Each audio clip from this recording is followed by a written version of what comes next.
week's session, where Marijke Slootman from the Vrije University of Amsterdam talked to us about diversity in online and offline classroom settings. She started out with pointing to the complexities of being a researcher of diversity and a policymaker at the same time. And I think that that's something that kind of goes through this lecture series, because most of the speakers we have are actually engaged in both parts or in both fields of the diversity. Marijke also reminded us that identity shapes positions in society, and that's why they matter. There's no such thing as an identity per se, or our interest in identity is not per se an ontological question, but we ask, when does identity matter and how is it made to matter? Because, and I think that's always a very positive thought, when we remind ourselves that the other is always a construction, and a historically specific construction, then we can also turn to the idea that something that is made can also be unmade. So the making of the other changes throughout history, but that also means that we can actually do something to unmake the other. And the last point I want to make is what I thought was very, very, very interesting. Marijke talked about new diversity or new exclusion and inclusion in online classroom settings. I mean, and that's something we experience at the moment. We're back online in Innsbruck. I don't know where you are out there, but Innsbruck has gone back to online teaching for the rest of this year. And the online classroom experience is a varied experience because it shapes it constructs new exclusions. People feel less safe. Some people feel more safe. Anonymity brings sort of a different experience to it.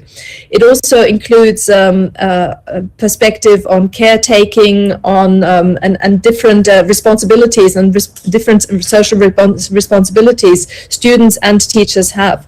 So I think that's a new aspect, and I'll be very interested to see how we're going to be discussing this, the online experience and diversity in the online experience. Today we're going to turn to a different story, and we'll welcome Mayannah Dahlheim, who Dirk will introduce to you now. Yes, thank you, Silke. Welcome also from my side. Welcome back to our Aurora Brownback lecture series. And once again, we are going to Duisburg-Essen. We already had Barbara Buchenrau, I think, in our second class. And Mayannah Dahlheim is the executive assistant for social responsibility and diversity at the University of Duisburg-Essen, which means she works very closely with Barbara, and she's actually the diversity person in her office in the Vice Rectorate for diversity. Mayannah holds a PhD in Anglophone and post-colonial studies. She worked in publishing for a few years, but always remained involved in research. Her research interests are post-imperial power structures, identity discourses in an increasingly digitalized world, and knowledge economy, both digital and analog. And Mayannah joined the Office of the Vice Rectorate for Social Responsibility, Diversity and International Affairs in April 2018, which also means, again, what Silke just mentioned, that she's not only a researcher of diversity in different contexts, but also a practitioner, so to say. So equity and equal opportunity, diversity and inclusion are main topics and mainstays of her daily work in the office. Mayannah wrote 2 articles, and I heard that they are very popular. I think you can also find them on the internet, and they show you also what her main research fields are. One is rewriting history, Pankaj Mishra, Neil Ferguson, and the definitions of empire, which came out in an edited volume with Bril Rodopi in 2015. And another one, The Intimacy of Writing, Lost in a Digital Age, which came out in an edited volume with Routledge in 2016. And today, Mayannah will talk about the stories we tell ourselves, diversity and equity in higher education. Thanks for being with us, Mayannah. And the floor is yours. Thank you very much. Thank you, Silke. Thank you, Dirk, also for this very nice introduction. So today I'll be talking about the stories we tell, and also the stories we tell ourselves about diversity and equity. I think the main focus will be what is the actual practice of diversity and equity within an institution, and then where does the theory come from? Like, how do we get from theory into practice and back? So I'll start with a very quick intro into the Office of the Vice Rectorate for Social Responsibility, Diversity, and International Affairs. You see here a few pictures of our events back when we were still allowed to really have big events with a lot of people standing close together.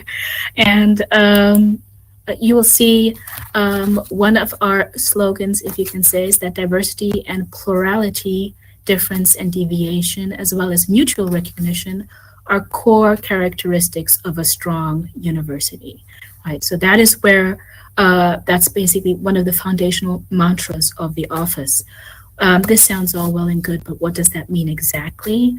It means that it's looking at how we can contribute to educational equity and excellence. So it's not equity versus excellence, but equity and excellence, right?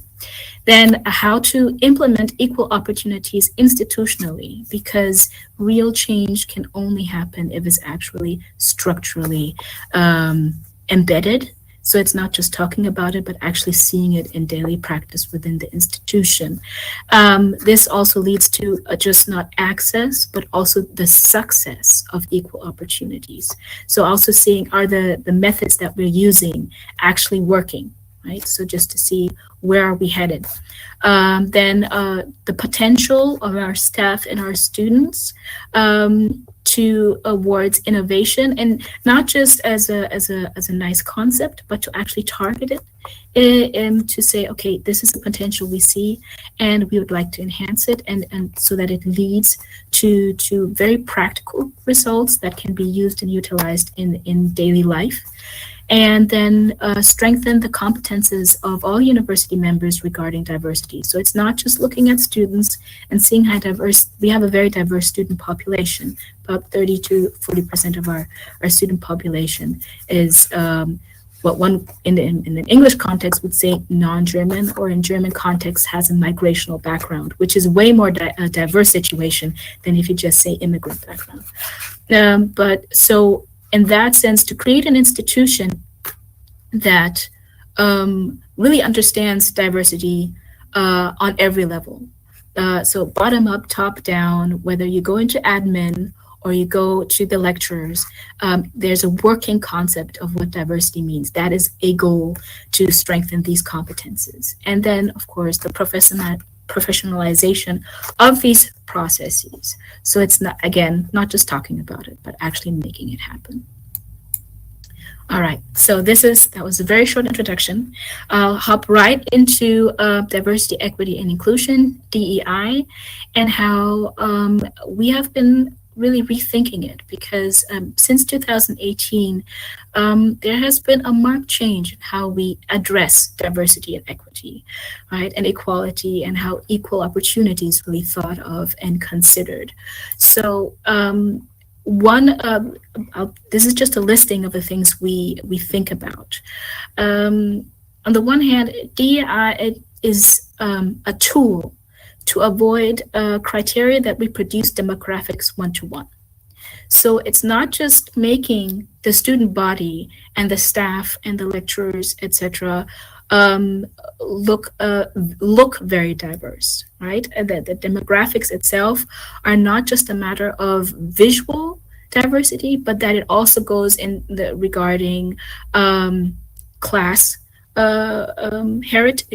heritage, sexual orientation. So the plethora of identities, if you will, that are in existence, that they are also represented within the entire university body, and not just focusing on one group, but also considering, okay, where are we when it comes to the entire institution.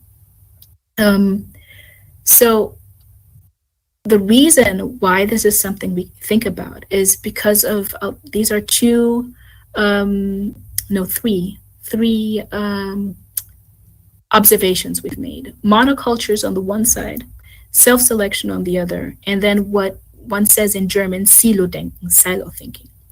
Monocultures, I think everybody understands, are not necessarily the best way to create innovation because you just reproduce the same thing over and over again. And at the present day, that is extremely dynamic, extremely connected, multidimensional in its communication strategies, and in the necessity of solutions to extremely complex and very difficult problems. Monocultures will really not get you very far. So you need to create not just a culture, but also institutions that are able to deal with these highly complex situations. And to avoid the continuous reproduction of monocultures, you need to also look at how self-selection, which is how monocultures are reproduced, how self-selection actually happens. So that is one thing we also look into. And of course, the one thing that really kills off innovation is silo thinking. You have to just think of a silo that it goes straight up. There's no way to have any tangents, to think out of the box, to be innovative and or to be creative. And what is research without innovation and creativity, which is absolutely, it's the lifeblood of a university. So these are the three things we're looking at to tackle within the institution, and that is on a broader scope. Now on a more direct scope within the German social cultural context, there's one thing that our office considers, and that is redefining care. This is a specifically, I would say, German language, German speaking, German cultural situation, because care in German, sich kümmern, is not necessarily a positive thing. There are all kinds of interesting additives when you say kümmern in German that are in German you'd say Geschmäckle. So you'd say they have kind of a taste that is a bit shameful sometimes. People are embarrassed. People don't want to admit that care is needed. And also there's this need to show that you can do it. Yeah, as aushalten, as you say in German. And that, of course, leads to the previous monoculture, self-selection, and silo thinking, because if you're always trying to show that you can do it and you don't need any care and you don't need any help in that sense, that there's a lot of rigidity in that kind of approach. So the idea of redefining what care in German, sich kümmern, sich über etwas überlegen, sich Sorgen machen. I know when I say it in German, anybody who speaks German understands why these terms in and of itself are already, I won't say problematic, but you need to look at them closer to understand how to deal with acknowledgement, appreciation, and responsivity, which are necessary to create institutions that know how to deal with innovation and diversity on all levels, not just in one way. So that is what I would say is rethinking DEI within an institutional context. And just to the practicality of this, it's very clear that this is not an easy task. So diversity and inclusion act internally and externally as persistent, albeit resistant, initiators and facilitators of innovation in the sciences. So we are fully aware of the fact that this is not something that is done easily. It takes time. The Office for Diversity Management, the Vice Rectorate for Diversity Management, was created at our university in 2008 as the very first one in Germany. And 10 years later, in 2018, that was when the topic of diversity was already known within the institution. That's when we realized, okay, we need to go a step further. So practically, what does this mean? Diversity-oriented study programs and structures, supporting diversity in research, but also in research structures, right? So not just in the doing, but also in the both metaphorical and actual physical structures that are there. who can access what, for example. Establishing diversity as an integral part of quality management. So that is always a question that all our quality management processes are always asking as well. And then, of course, diversity-oriented personnel and structural development, and building research profiles and expanding cooperations. So there, I will not go into detail because that would be explaining the entire university to you, but these are basically practical approaches within an institution where rethinking diversity, equity, and inclusion is very much possible. So now that is just the practicality of our university. What's actually happening at the University of Duisburg-Essen? What are our goals? What are we focusing on? What are the questions that we're asking? Again, this is a process. It's not something that is like, okay, it's perfect, it's already done, but it's something that we're always working on continuously. Now, when it comes to the narrative of diversity, the stories we tell ourselves of diversity, the one big additive, like the new chapter within the story that has shown up, is intersectionality. The OED definition, taken from Kimberly Crenshaw's definition from 1989, is that intersectionality is the interconnected nature of social categorizations such as race, class, and gender, regarded as creating overlapping and interdependent systems of discrimination or disadvantage, a theoretical approach based on such a premise. As you see in the visual, there are a lot of things that go into this. So heritage, religion, race, class, ethnicity, language, age, gender, education, sexuality, history, and these are just like the big subjects. There are way more. Like if you ask one group of people, you will get actually probably 50 in total, because there's so many different markers that you could identify. Which then leads to what the previous presenter talked about the making of identity, also the making of othering, and how dynamic it actually is. So now, this is where I always want to say we have to take it into the German context. I will get into that later, how we have a kind of a global context, which is deeply informed by the US-American narrative of diversity and equity and inclusion, and then having to scale it down to the context of one's own country that you're working in, you're living in, and you're operating in, and your institution is based in. And I'd like to take the example of Migrationshintergrund in Germany, or in German-speaking language countries, but specifically it's now in the UDE, because the term itself is very interesting, and also what it does when it comes to talking about DEI. So Migrationshintergrund, migration, heritage, and background. A person has a immigrational background, Migrationshintergrund, if they or at least one of their parents is has a German citizenship, not due to their birthright, as in they're born ethnically German, to ethnically German parents, but because they acquired citizenship. So that means they emigrated. It's interesting that there's a difference between emigration and immigration, but migration is still not really there, because that allows, again, for more inclusivity and for more diverse backgrounds. But taking the idea of immigration into its more diverse reality within the context of Germany. So the category mit Migrationshintergrund was first introduced during a 2005 microcensus, and it was in order to signify that integration no longer was solely a matter of foreign citizens, ausländische Staatsangehörige, but it also allowed state-level structures and institutions to identify naturalized first-generation immigrants, Eingebürgerte, Zugewanderte, and their progeny within the social matrix.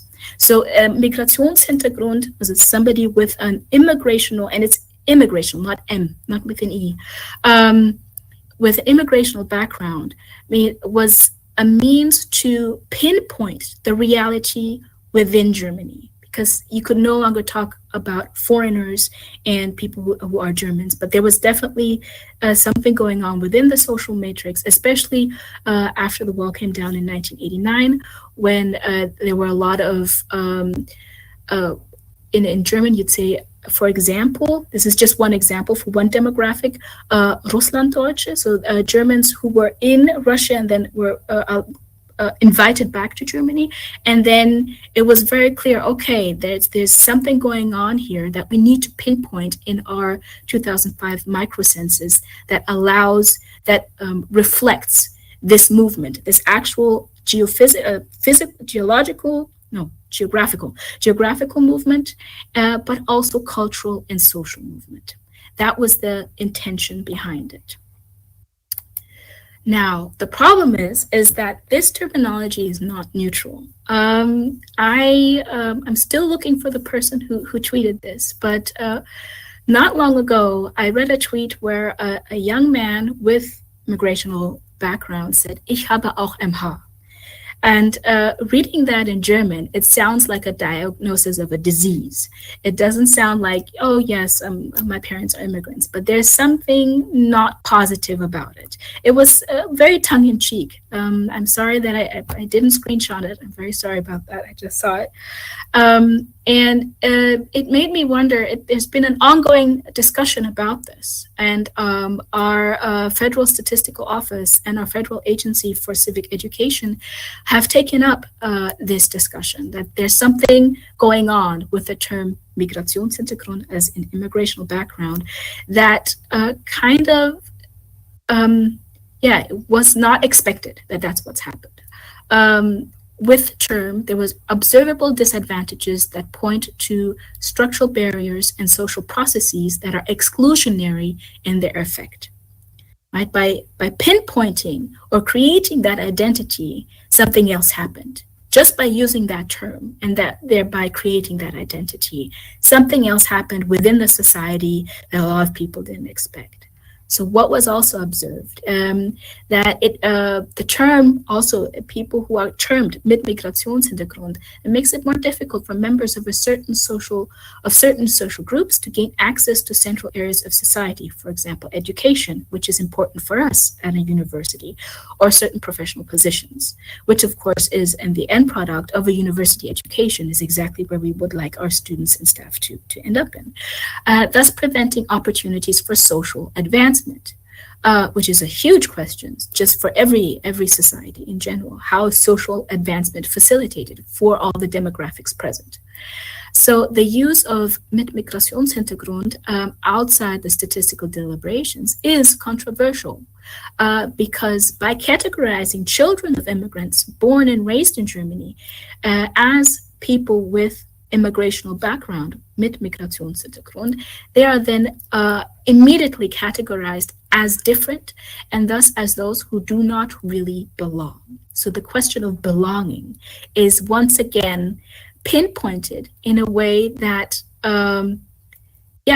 creates more controversy than people probably expected when they first started using the term, because it was more to, in a way, to create more inclusivity by saying, okay, we understand that there's a lot of movement in your past, in your heritage, in your background, and we want to include that into your identity, but being inclusive, right? By actually thinking in parameters of diversity, a completely new situation was created that set up completely new problems, which is one thing that needs to be considered when we think about diversity, equity, and inclusion, that sometimes the solutions that in their time, very important, right, were definitely helped. Then once then they become a reality within the social and cultural context, they then create completely new situations that need to be dealt with all over again, right? And so this idea of terminology not being neutral, that is something that we also keep in mind. I'll get to that in a moment. So why am I talking about this? It's because, as I said before, we have this very interesting situation right now, facilitated by social media, streaming services, and even online radio, where we have a global culture that is deeply influenced by the United States of America, and that then influences our conversations about DEI within the respective nations, that are not necessarily in tune with the U.S. American cultural context and with the considerations of where these terminologies come from. Okay, let me get my notes straight. The question of belonging that I talked about when it comes to people with Migrationshintergrund, with migrational background. Question of who is us and who is them. That is a big question of every narrative of identity, any identity that is being defined. To create an identity, to make an identity, you have to know, okay, within this identity, who's the in-group, who is the out-group. Now, a lot of the terminologies, a lot of the narratives, a lot of the structures that we use to define in-groups and out-groups when it comes to identity come from a US American context. Now, I find Trevor Noah said something very interesting in an interview with an online radio show, actually. It's called The Breakfast Club, where he said, fundamentally, America was built on a world of no consent. So that already is a foundational text of no consent, where the question of diversity, of equity, of inclusion already puts you in a fairly radical stance, right? Because you're already starting out from a huge deficit in that sense. But what happens when you're in a very, now let's say, when you're within a country that has a completely different historical context? How do you deal with the terminology, with the tools that the US Americans are very good at building, but how do you utilize those tools for your own cultural context? 2 words, or 3 actually: wokeness on the one side, or getting canceled on the other side, right? How are those used within our contexts when especially we have these tools that are so globally connected? You just need to go on Twitter, right? I won't even talk about Facebook. Just need to go on one of the apps and see what happens with these words, with these tools that we have to describe identities, to create in-groups and out-groups, and how these narratives that we utilize are never as simple or as easily translatable as many would like to have it. This is where a quote from Salman Rushdie, who is probably also an extremely contentious writer and very controversial in his own sense, but who wrote this very interesting piece called Outside the Whale in Granta magazine, and where he says, we are all radioactive with history, which feels very invasive, very like the physical attack of history in that sense may be debatable. But what I find very interesting about this quote is how it says, okay, history isn't something that you can escape. It is always there. Now, the question is, which history are we dealing with? And this is where we come to the small graphics that I have here. So on the one side, the interplay of race and gender and the various violences deployed via, for example, language, English, and otherwise. I need not tell you about violent words within the English language. We all know quite a few. And then on the other hand, the continuous oscillation of articulations of race and gender within the spaces established by religion, wealth, and class across the globe. So they are already, and it is continuous, it is organic, and on the basis of, as Mr. Noah said, a society and culture that was built on a world of no consent. So in the translation process, out of that, there is then an extra dimension, as you see on the left side, the violent legacies of the European empires for the global majority on the one hand, and then this tool that we all have on the planet, social media, streaming services, and online radio, that allow for a continuous revealing of just how deep these cultural and linguistic roots go and what strange fruit they bear. So we're in constant connection. We are using terms, narratives, identity structures that come from a very, complex cultural history that needs further inquiry to fully understand where these terminologies come from. Like, why did Dr. Kimberly Crenshaw start with intersectionality? It was because she saw what happened in the American legal system to Black women and how you had to look in not just into their race, but also into their gender and also into their class to fully understand what was happening to them within the American legal system. But you take that individual out of the American legal system and put them into, I don't know, the German legal system or the Haitian legal system, the Brazilian legal system, or the Australian legal system, there will be overlapping observations, but there will also be radically different reactions. And that is one thing that we always have to consider when we talk about diversity and equity, that the context within which we're using these tools are both global and local, and that a continuous translation needs to take place. For example, one example what could use is when is it quote unquote cancel culture and when is it consequences? Like that is a debate that people are having right now, and it is a very contentious debate. People get very heated, very angry, but it is a necessary conversation because the foundations of these conversations are very complex and are continuously and ongoingly developing. They're not static. So now, this is one example of how to maybe work your way through this. I'll start from the Sam Friedman and Daniel Lorison quote about the class pay gap, why it pays to be privileged, where they talk about how the identification of merit is inextricably intertwined with the way it is executed, facilitated, and recognized, which for universities is something that you really need to look into. Because when it comes to Friedman and Lorison said, when it comes to merit and meritocracy, it is not as objective as we would like to have it, because they looked at why people from a more privileged background had a far easier way in their career trajectory, in their support systems, in how their merits were perceived. They had the same merits as their working class colleagues, but why were their merits perceived as more worthy, as more merititious than somebody with a different background? So that is one big question, right? Class, privileged, and how merit is actually created and defined.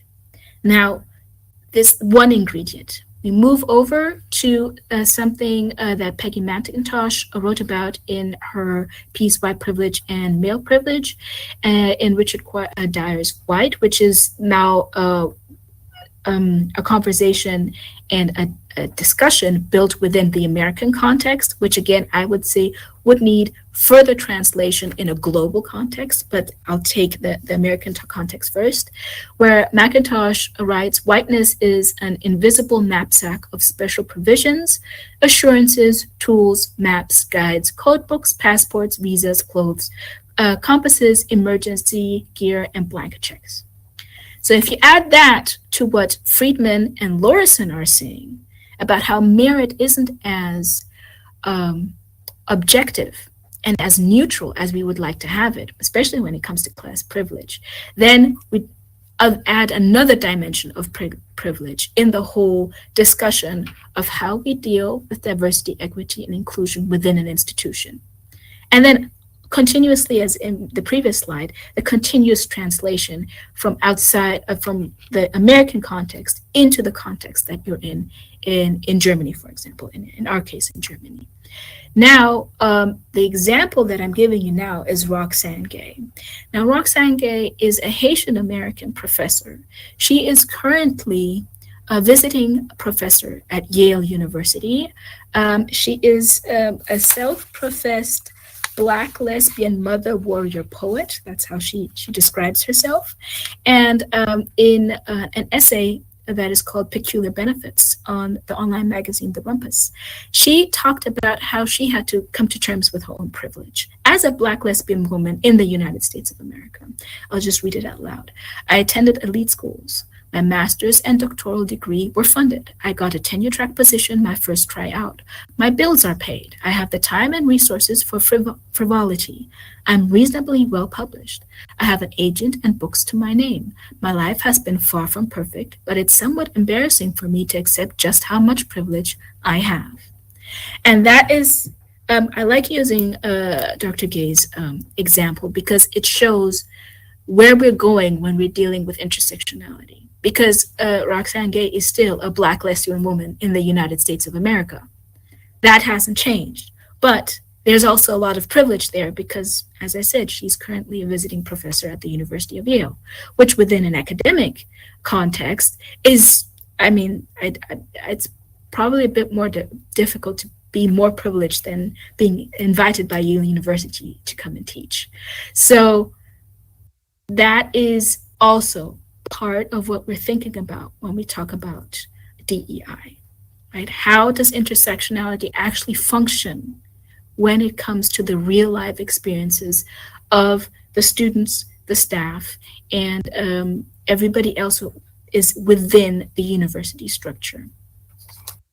Now, I think, yeah, I'm almost done, so I have to wrap up soon. These next two are just visualizations of what I've been talking about. So this was Jane Mount.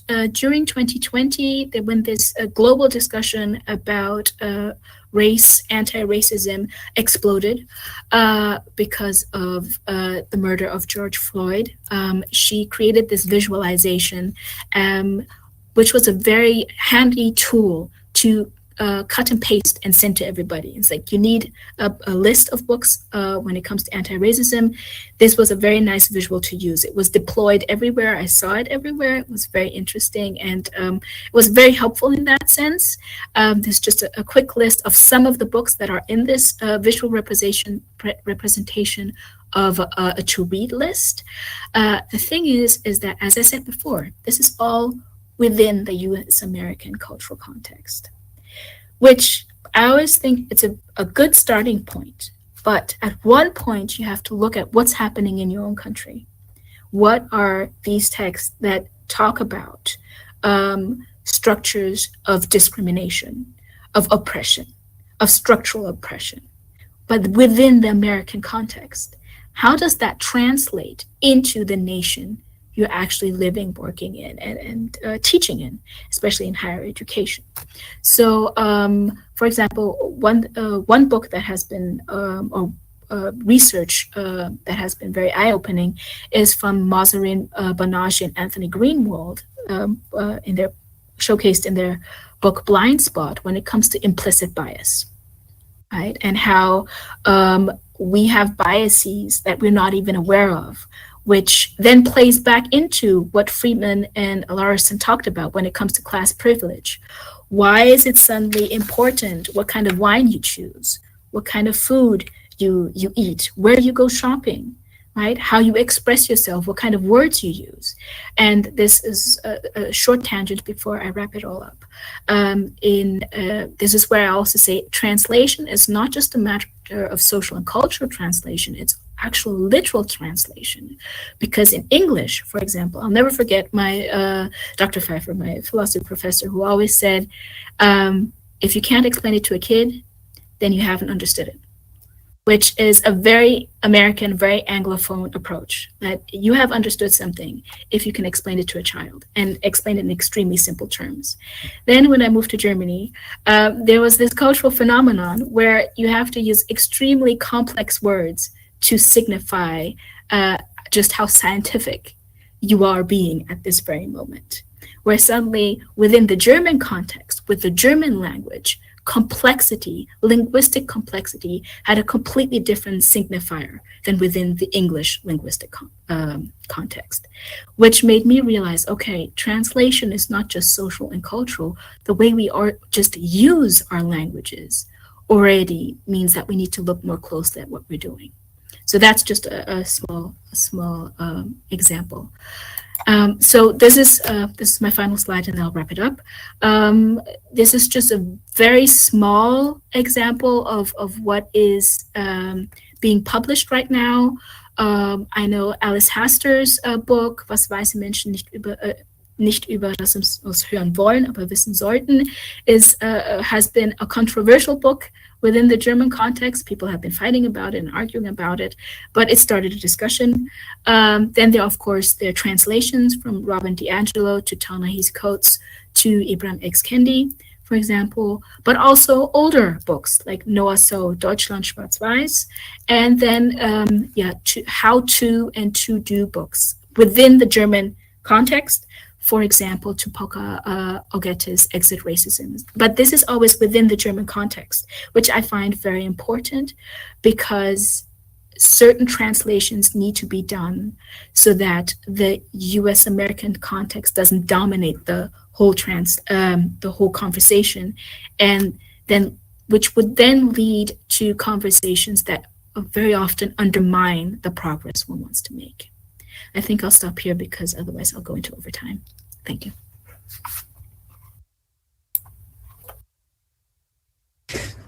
Well, thank you. Yeah, thank you, Mayannah. That's for this very, very interesting lecture, and also for really reminding us and pointing to the core of this entire lecture series, which is geographically and historically specific perspectives on diversity. And I think you're absolutely right in reminding us that we need to translate this into our own culture and into our own languages, into our own historic experiences, and this is sometimes where we struggle because we are kind of familiar with a context which is not our own. We've read the books, but it doesn't really fit, it doesn't really apply, and it's really, it's really worth taking the time to ask ourselves where our own blind spots are. And I think that's extremely interesting. And this would be, if I may, my first question, which probably fills another 45 minutes to answer. In your experience, in the German speaking, and I think Austria and Germany are similar structurally because they don't have fees universities don't have fees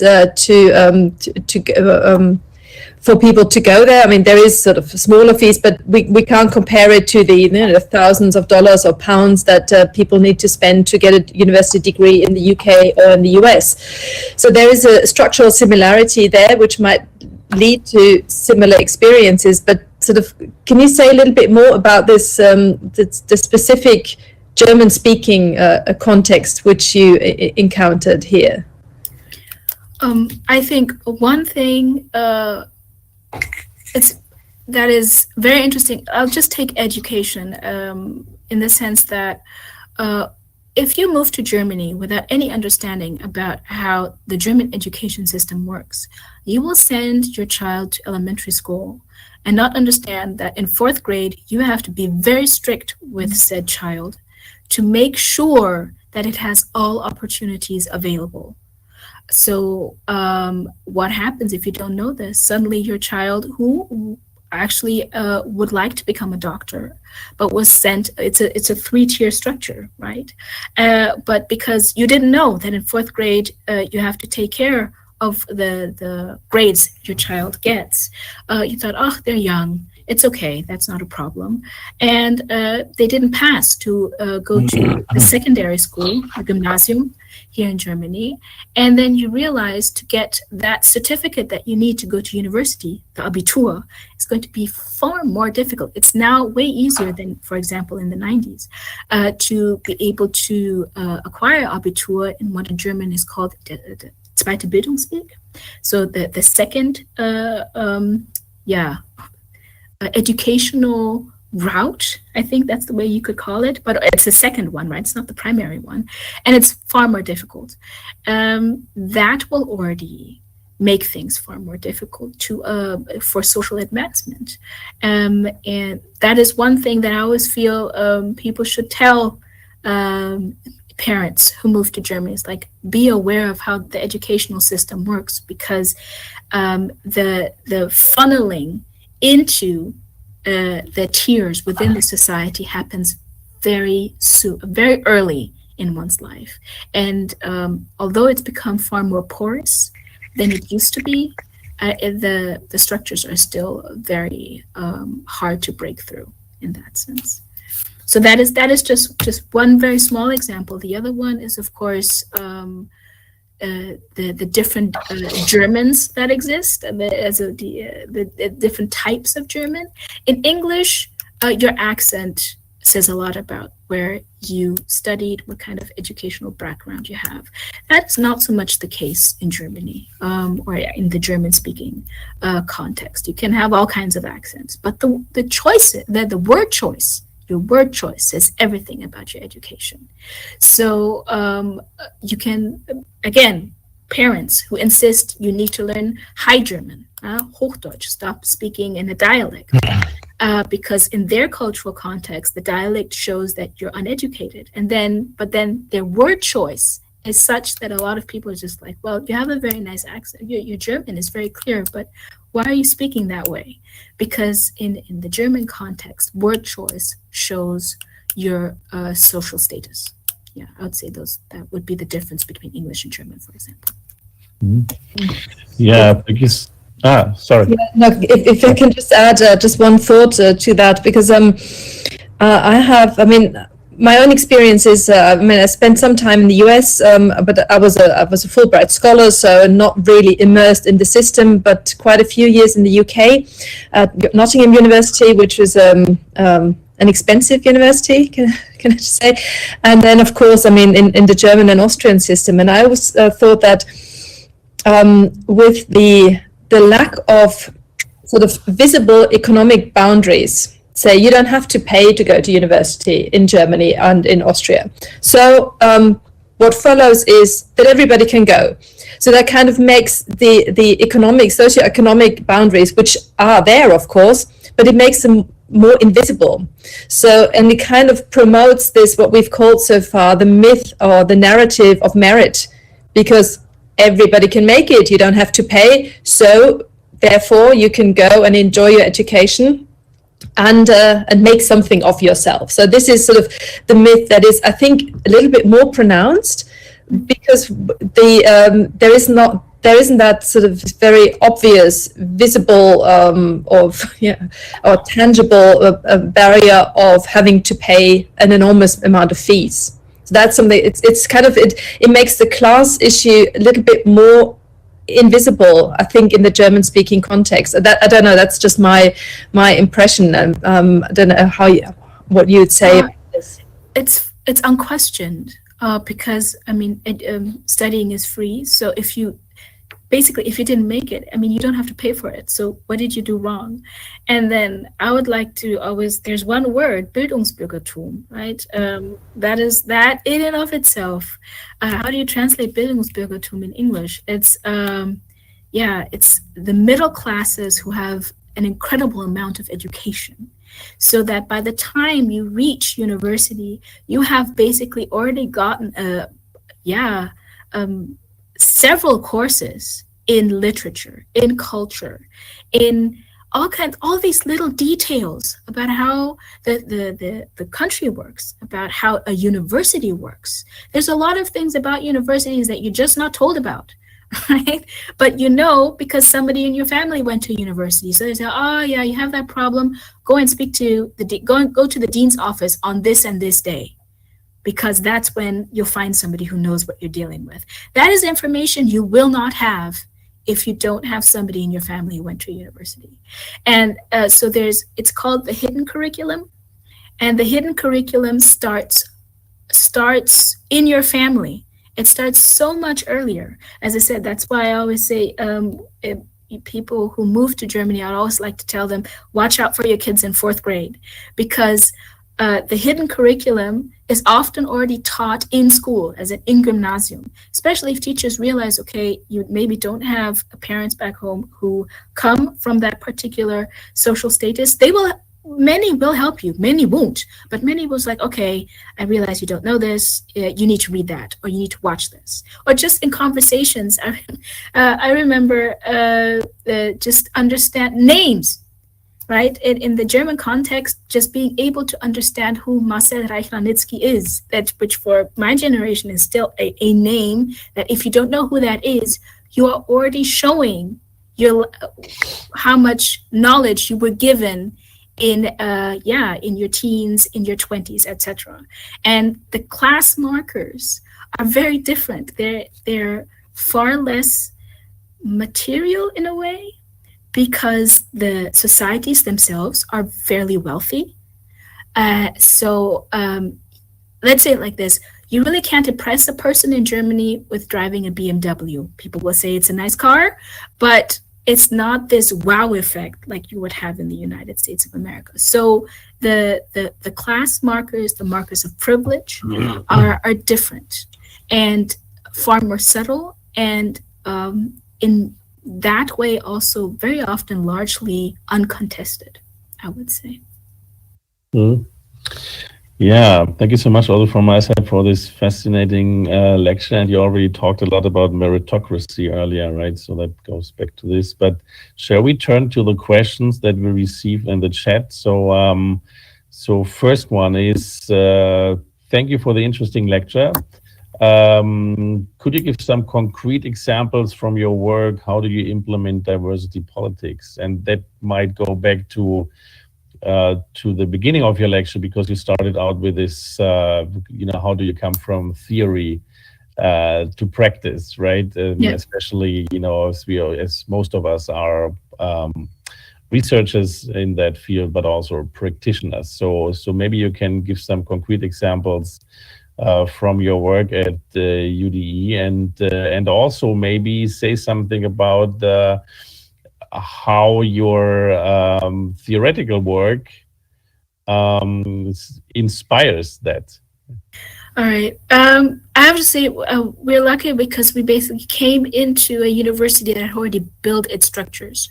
So, for example, when it comes to helping members of the university develop diversity skills, there are specific workshops for that. They're called Pro-Diversität, pro-diversity, and there's special workshops that the university offers for students and staff, and anybody who wants to participate to acquire, these are a certificate, if you want, that shows that you have put in the work. You've gone to these workshops, you've done what you can to understand all these concepts, and these are small groups, so you can have very lively discussions, and that way the university allows their students and staff and all the members to say, okay, I'd like to know more about this.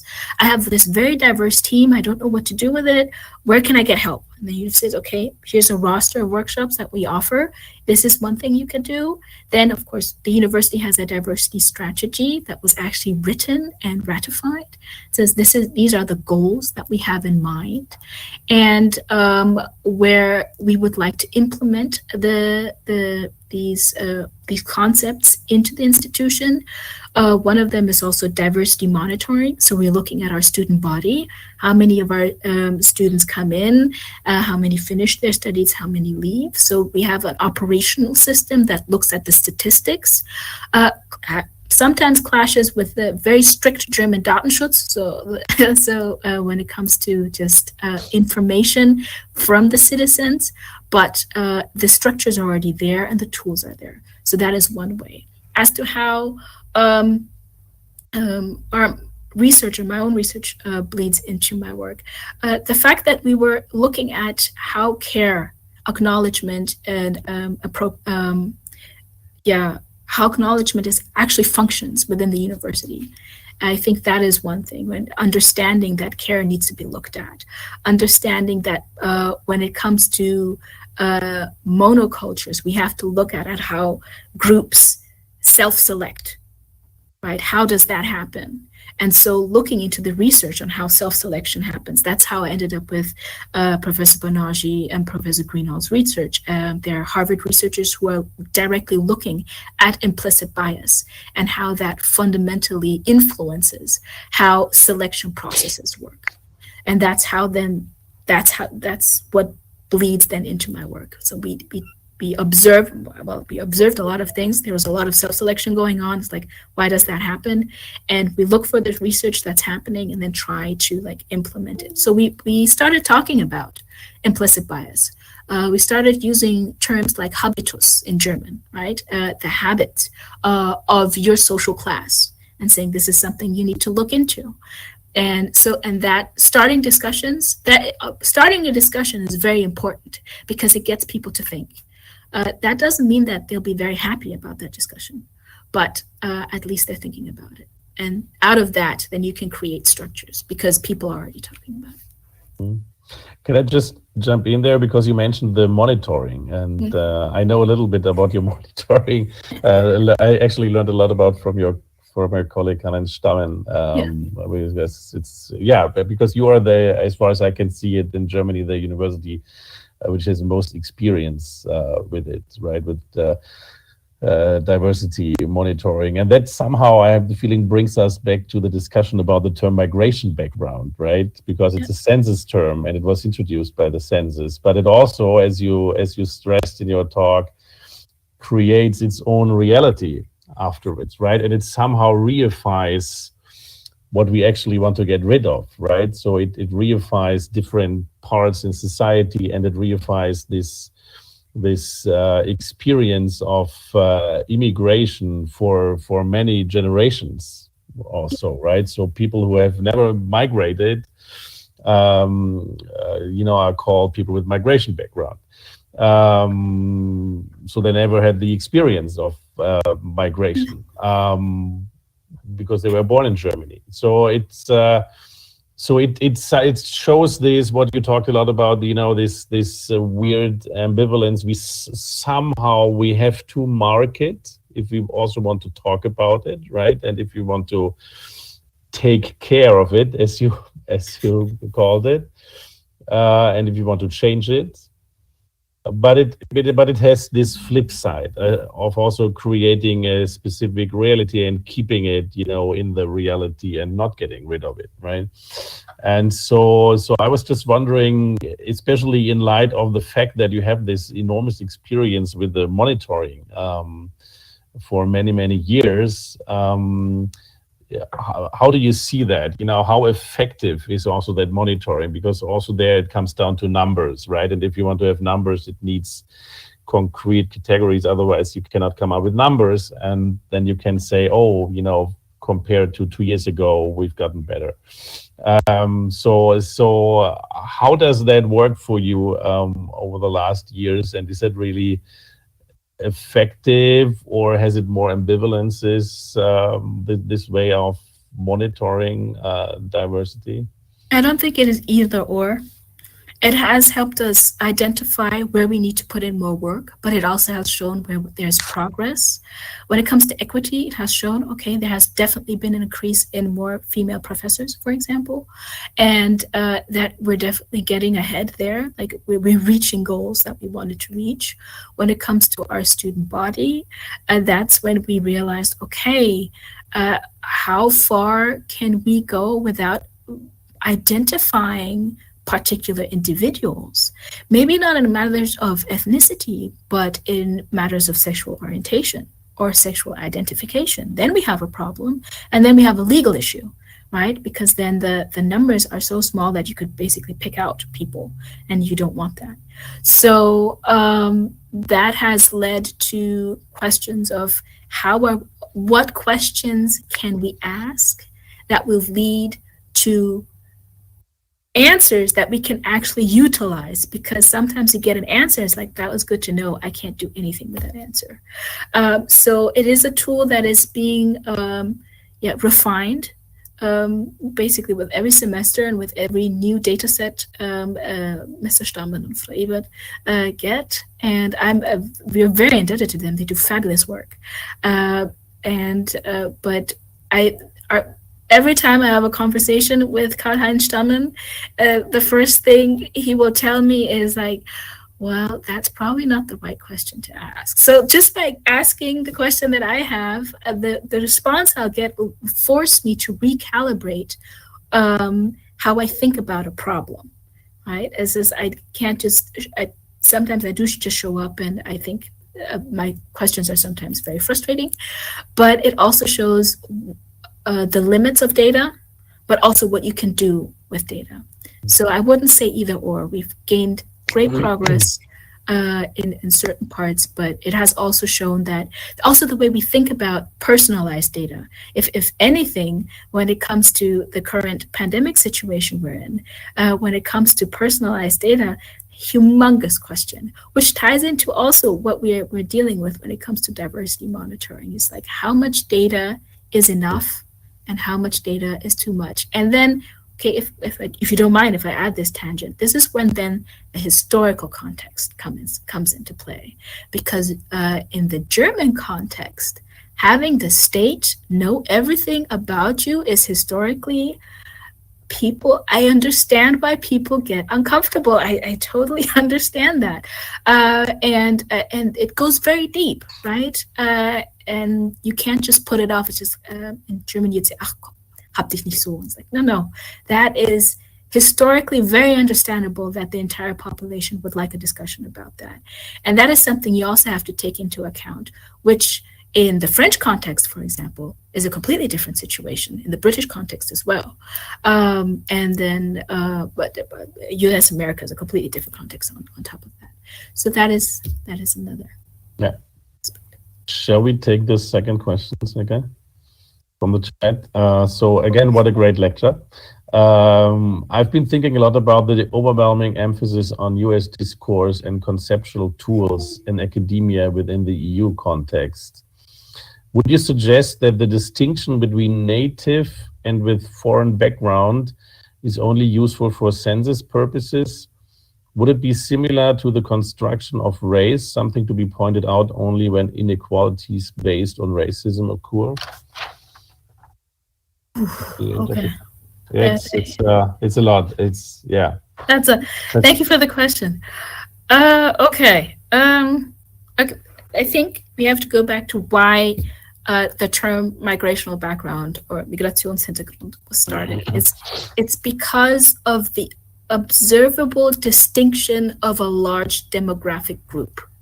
It's like something happened here that we need to describe in some way, because these individuals and these groups, they are not foreigners, but they have heritage and background that shows geographical movement, social movement, cultural movement. So we have to, in the census sense, we have to talk about it. But what happened is that it allowed for more space, because you no longer had this binary of foreigner, not foreigner. Then you had a kind of a liminal space where somebody was both a foreigner and not. But that liminal space then crystallized into a continuous othering for the children of those migrants. So for the immigrants or migrants themselves, it was helpful because it allowed to say you are both and. So and not just in a census situation, but also in a cultural and a social situation, right? So that they're very linguistically, in the languages people speak, in the traditions they observe, and in just their daily life, right? There wasn't a both and, a liminality was happening there. But when it came to their children, born and raised in Germany, and suddenly they still have mit Migrationshintergrund. I think, I know Angela Merkel at one point did ask that question, wann sind sie denn angekommen? You know, at what point are children from immigrants no longer children from immigrants? They are just German. And that is a very contentious point within the cultural discourse. And I think that is why, although it's such a controversial term, it is still being used, because within the larger discourse, that liminality is still considered to be fundamental. In a way, you never get out of the migrational part. And why is a completely different conversation. That is another 45 minutes. That is true. But it is that liminality is still something the national discourse about identity, belonging, is really, really struggling with. I think one word that we all know is Heimat, right? Yeah. Right, and it's not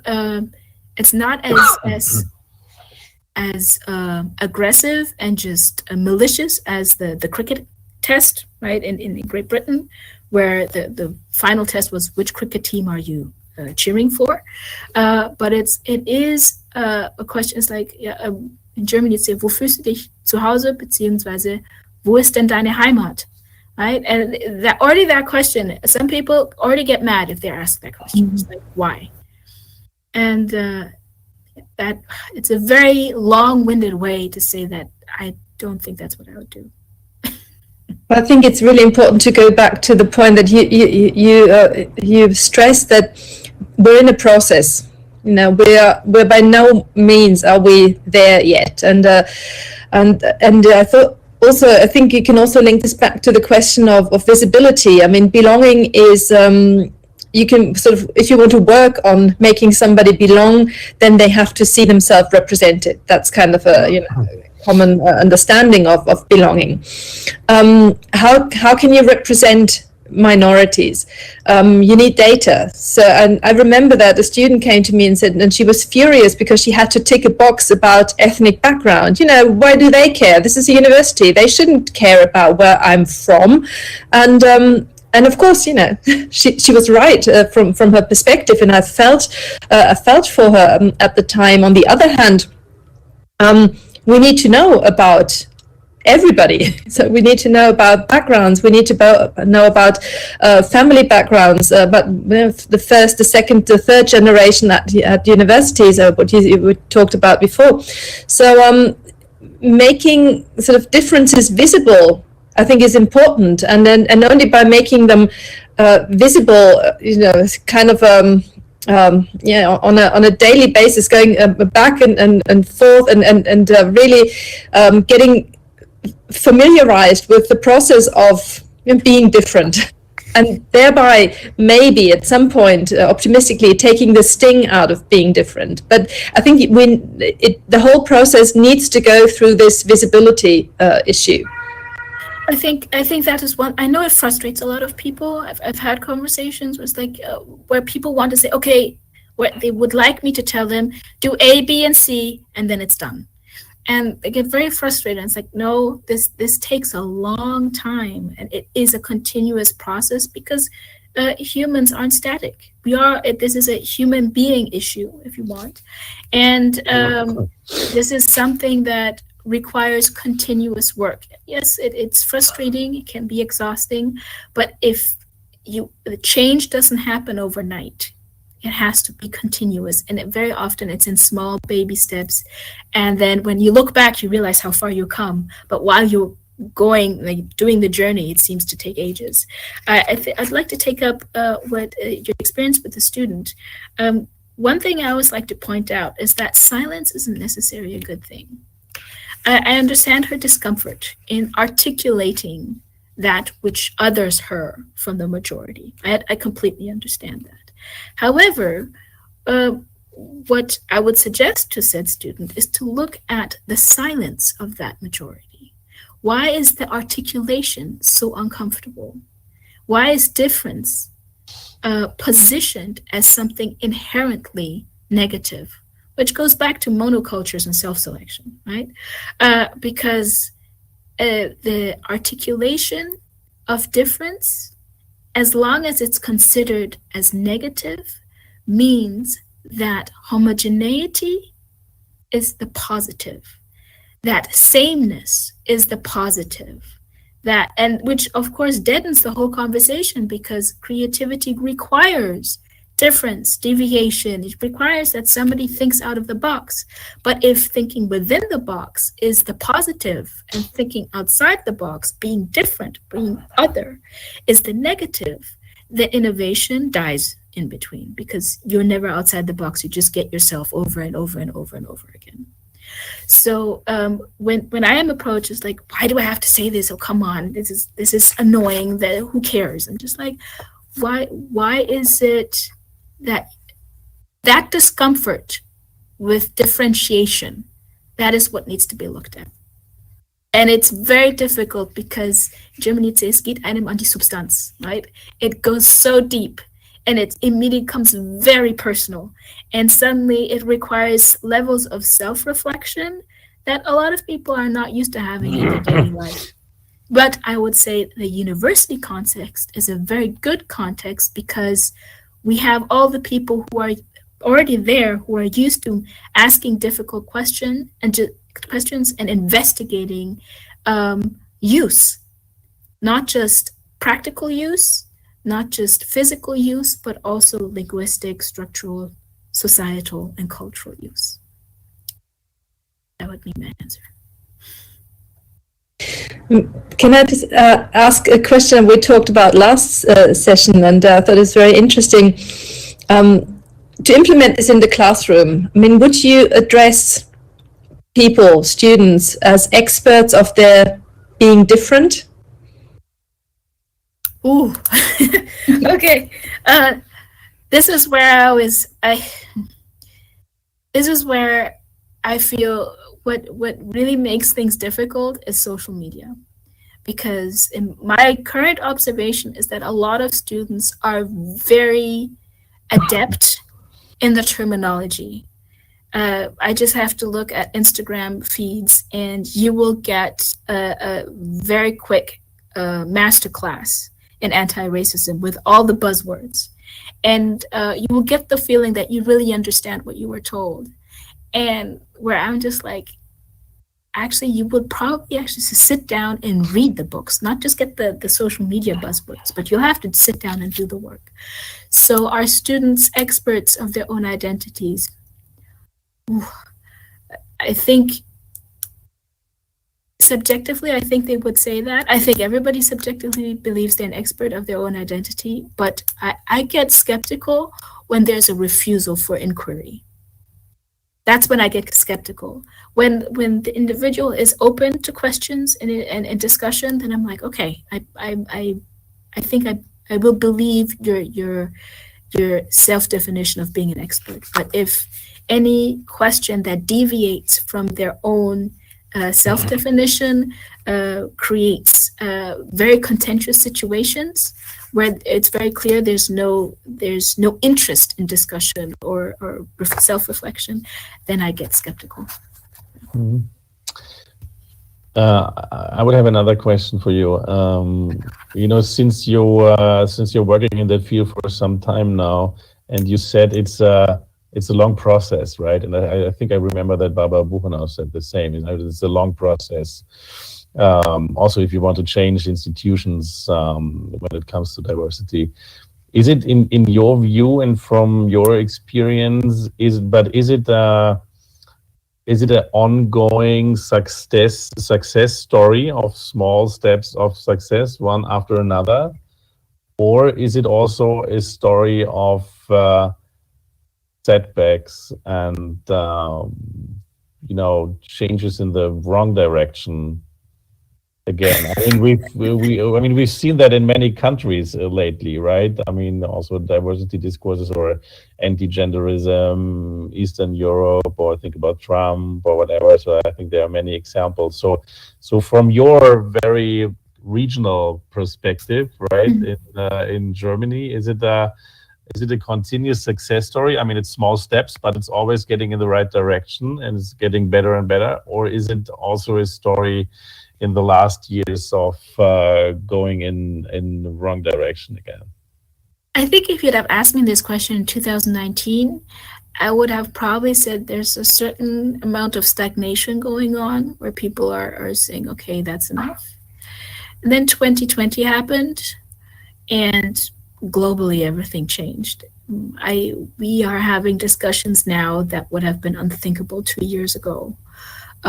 People are far more aware of how inequality expresses itself in silent ways, especially it's not just the racial turmoil of 2020 that was broadcasted from the United States and the UK, but also the pandemic that has shown all kinds of inequality that are extremely intersectional in that sense, where people realize, okay, a system that is not built for you can actively work against you, not because it's sentient and hates you, but because the system actually just excludes you from benefiting from that system. And that has allowed, I don't know if it's fortunate or unfortunate, but it has opened up discussions in ways that I would have not thought possible in 2019. So just historically speaking, we're now in a completely different situation. And so I'd say, yeah, we've definitely made massive progress in the last 2 years, but we were forced to. We were very much forced to. Yeah. So, but one thing about the process that I do have to say is that I always try to remind people not to expect it to be great. Like, not expect that when they start it, that people will be very happy with what they're saying. Like, because a lot of people get very frustrated that the pushback is so sudden and at times very, very impolite. And where I say that is part of the process, because structures are called structures for a reason. This is what the whole building is built on.